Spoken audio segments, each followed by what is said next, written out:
Okay, so now we're going to be wrapping up gradient, divergence, and curl by discussing its applications. Here are just 5 out of potentially many big topics where we could see gradient, divergence, and curl be applied. Here, these are conceptually very mathematically heavy type of topics, but I will bypass the mathematics and just show you the results. So first things first, we have Helmholtz theorem. So Helmholtz theorem is simply to generalize that while a vector field could be curling, or diverging, it might not be zero. And similarly, the curl of something might not be zero either. And what this then leads to is that this could mean that we have a vector field which doesn't diverge, or which diverges and also rotates. So it's some kind of maybe rotational field, and then it also diverges and results in some kind of vector, which we will denote as A. Now, A in its result is going to be equal to the gradient of some scalar field plus some rotation of some vector field. And the idea is that suppose we have a case that the vector field that we might be given, it's probably not diverging, or it's probably diverging everywhere, but at the same time, it could be rotating everywhere. And this could be from maybe a changing vector field, something that doesn't have necessarily only rotational properties, but also diverging properties. And that is what leads to Helmholtz theorem. Now, I'm not going to discuss a little bit further. This is just simply what is seen with this case. The second application is Maxwell's equations. Now, Maxwell's equations are, in general, a way to describe everything that happens in classical E&M. Now, the reason why they are divergent, why they are an application of this, is mainly because we like to describe them in their differential form. From the video series where we covered about partial derivatives, we've seen these 4 famous equations.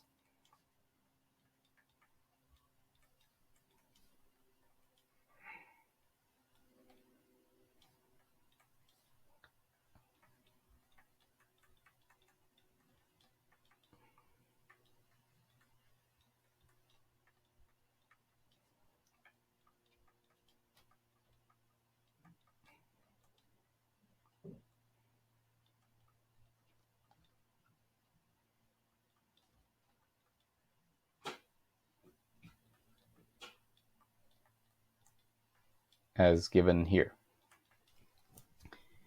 These are the 4 Maxwell equations described in their differential form. And if you can see, divergence here, curl here. Gauss's law, Faraday's law, the complete Ampere's law are all dependent on the operation of curl and divergence. Now, we then have fluid dynamics. I mean, just in general, because divergence and curl describe flow and rotation of flow, it would naturally lead to fluid dynamics. So this vector field, for example, and I'm just drawing a random pattern, could be describing a fluid that is flowing, maybe rotating, going into a source, going out of a source, going into a sink. So because we describe vector fields, we naturally can pinpoint it to describing it as a fluid. And then the last two, Stokes and divergence theorem.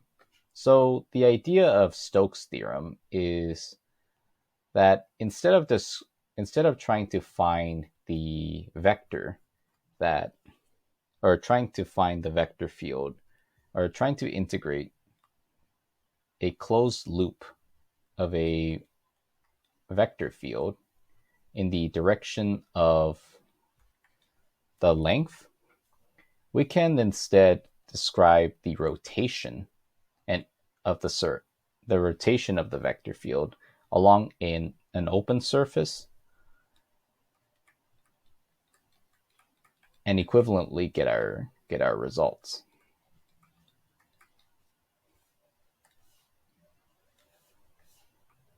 Apologies. Like so. That is the basis of Stokes' theorem, that a closed loop encases an open surface, which we can arbitrarily draw. So this is the basis of Stokes' theorem.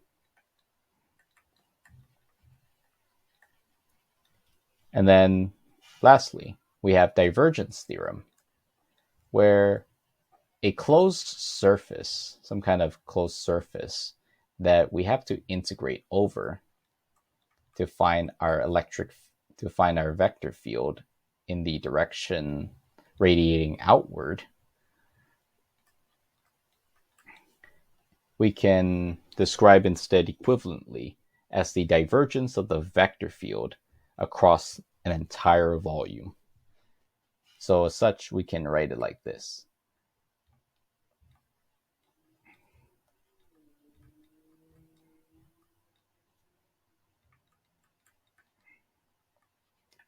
These two theorems actually lead us to Maxwell's equations in differential form in the first place.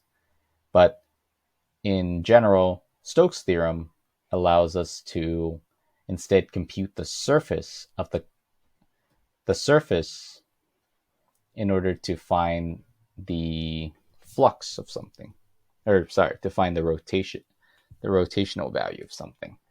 Divergence, on the other hand, allows us to compute what is known as flux, how much of something is going through a surface. So these are just the main applications of curl, divergence, and gradient. And then next time, and we're finally officially done with vector calculus. There are a few other topics, but these topics are within the scope, are outside the scope of our required knowledge. I hope you learned how good gradients, divergence, and curl are, and hope that you have an appreciative understanding that this is pretty much how we are able to describe a majority of things that happen in nature. Okay, thank you.